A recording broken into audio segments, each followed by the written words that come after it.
Now, for more on cross-strait relations, let's turn to current affairs commentator Ina Tangen in Beijing. Welcome, Ina. Thank you, Rochelle. So let's start with the significance of this. Just how important is this KMT leader's visit to the mainland? Well, it's the kind of first extension of friendliness after the cut in ties due to the unwillingness of Prime Tsai to acknowledge the 1982 consensus. Now, in terms of some of the outcomes, some of the results that we're seeing, what have we seen so far, and what can we expect going forward? Well, the difficulty here is that the current leadership is kind of dancing on the head of a pin. Their political agenda and their economic agenda are not in sync.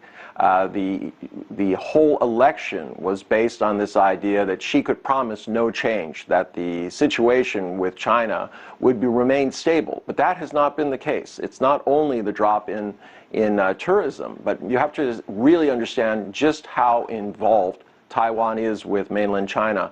70% of all foreign direct investment going outside of Taiwan goes to China. 10% of the entire workforce works in China.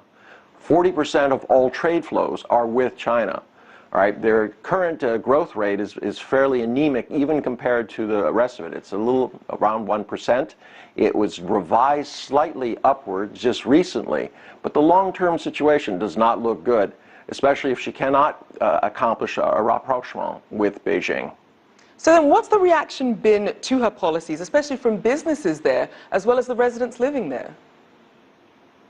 Well, she's suffered a downturn in popularity. A lot of people are concerned about what the future direction is. You have an increasing situation where the middle class is kind of getting hammered. They're not seeing the kind of rise in income that that the rest of the economy is getting, especially at the top level of the economy. Now, she promised to come in and make things much more fair and change things.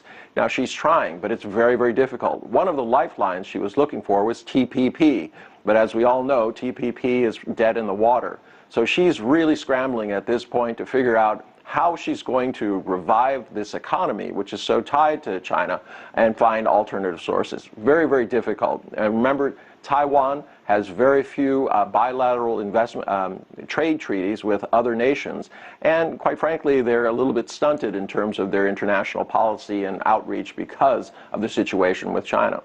Now, one of the revenue streams that the package did mention before was tourism. So which other industries have been most impacted? Small and medium-sized enterprises have been having more difficulty getting back and forth in not physically, but in just because of the downturn in the Chinese economy. But remember, this is an economy that's running at a little over 1%. China is still running in very healthily, well over 6%. But they're trailing. It's one of those situations like South Korea, like Japan, where the economy is tending to move sideways as opposed to forward. And you're continuing to have this lack of investment within Taiwan itself, which is creating jobs. In many respects, their education system has done tremendously, but they've kind of overachieved. The kind of work that is available is not the kind that these people were trained to do. It's lower level wages and lower level jobs. And so it's creating quite a bit of a tension among younger people. And these were the people who were supporting Ms. Tsai. And just lastly, as we look at what's happened since the new Taiwan leader took over, what sort of developments have we seen when it comes to really building those cross-strait economic ties?